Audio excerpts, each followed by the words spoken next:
Oh, it doesn't seem right that I was born white and my parents don't fight. They just told me they love me each night. For those on the outside looking in, it would seem that Joseph couldn't catch a break. First he was beaten up by his brothers, who was thrown down a well. Then he was sold into slavery. Then, after finally finding fortune in the eyes of his master Potiphar, he is thrown into jail at the behest of Potiphar's scornful wife, who, after failing to seduce Joseph, on account that the young man would not betray his master and sully his wife, lied about their affair in order to have Joseph killed. Luckily though, Potiphar, who had grown fond of Jacob, did not have him killed, but instead threw him into prison. Here, Jacob proved to be one of the most durable and patient characters in the Bible, for despite all the horrible things that had happened to him, he did not lose sight of his faith, and he did not allow the bad things to consume him and turn him bitter. Instead, at the end of Genesis 39, Joseph is seen to work with his circumstances and is able to establish himself as something of an authority amongst the other prisoners, even going as far as to run the prison after earning good favor with the warden. As specified in the last episode, you might say that Joseph was simply a very likable fellow, and he was able to make and maintain good relationships with those around him. But on the other hand, in a more divine sense, believers might say that Joseph was blessed, and that because he did not curse the Lord's name, nor lose his faith in these trying times, God rewarded him by easing his suffering and promoting him within his social circle and standing.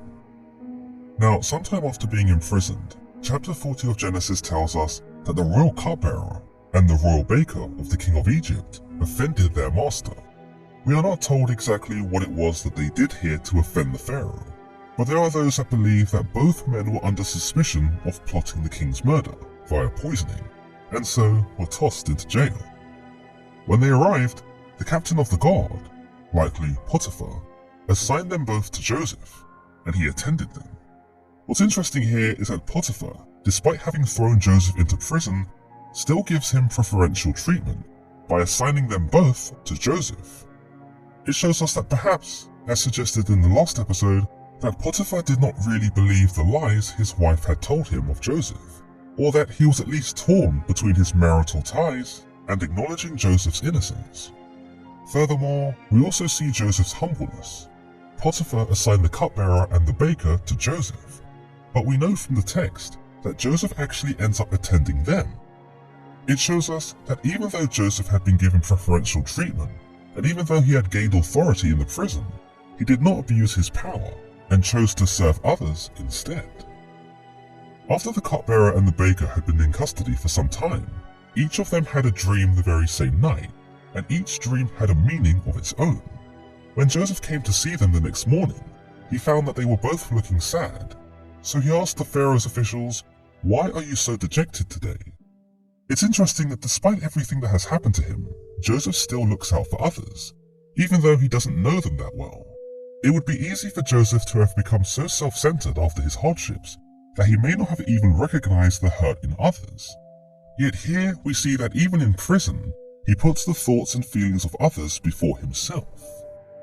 "We both had dreams," they answered, "but there is no one to interpret them."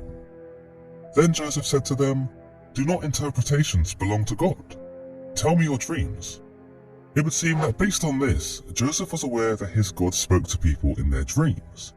This is evident all over Genesis, such as when God spoke to the king Abimelech, warning him to return Sarai to Abram, or when God spoke to Jacob, when he told him to go back to Bethel and build an altar, or when God spoke to Laban, warning him not to say anything good or bad to Jacob.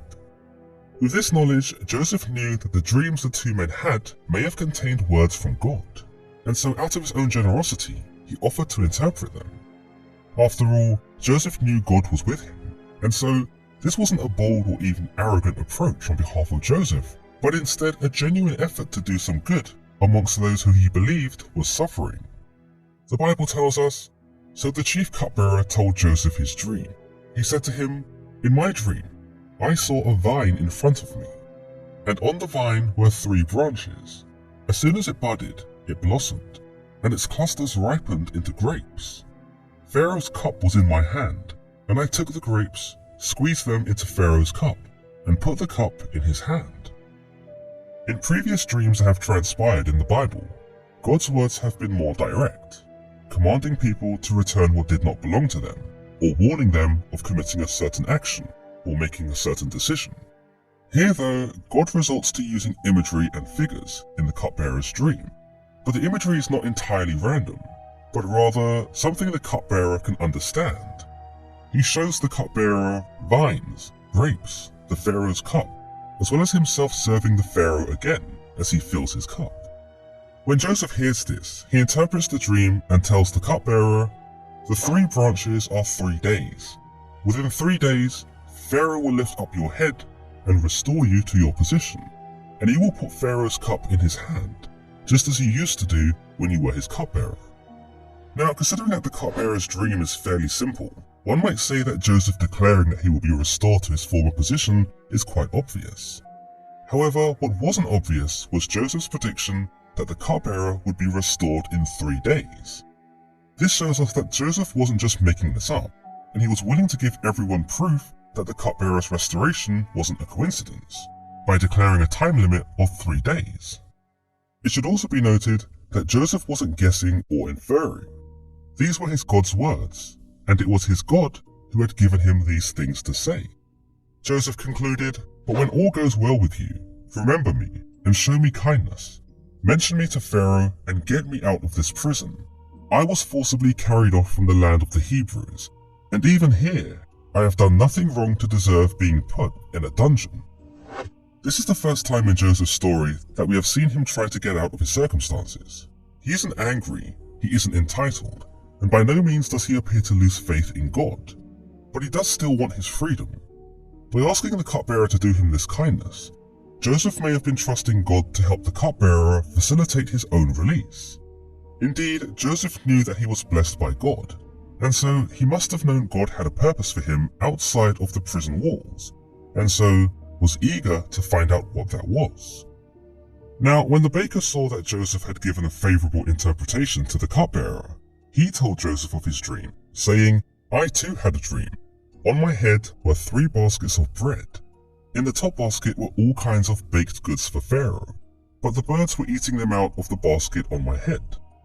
So you see, when the baker heard that the cupbearer had a favorable interpretation, he wanted to hear one for himself, possibly in an effort to gain some peace of mind in his circumstances. Instead, he gets quite the opposite, for Joseph tells him, "This is what your dream means. The 3 baskets are 3 days. Within 3 days, Pharaoh will lift off your head and impale your body on a pole, and the birds will eat away your flesh." Joseph took no pleasure in delivering this interpretation to the baker, yet he was faithful to deliver the message in its fullest, just as he had done with the cupbearer. Whilst it's likely he would have wanted to give the baker good news, Joseph has the burden of relaying exactly that which God has decreed, that he would not be returning to his former service or former life, but that in 3 days he would be killed. When the 3rd day rolled around, it was Pharaoh's birthday, and he gave a feast for all of his officials. There he lifted up the heads of the chief cupbearer and the chief baker in the presence of his officials. Then, just as Joseph had predicted, he restored the chief cupbearer to his position, so that he once again put the cup in Pharaoh's hand and poured him wine.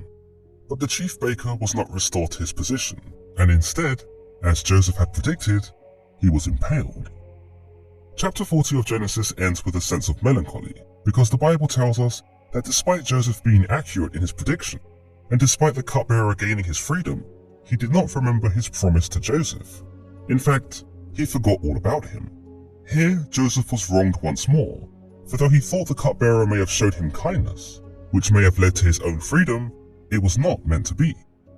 Whilst it may seem all doom and gloom for Jacob, chapter 40 of Genesis does showcase Joseph's ability to discern the meaning of dreams, something we did not know he could do until this very moment.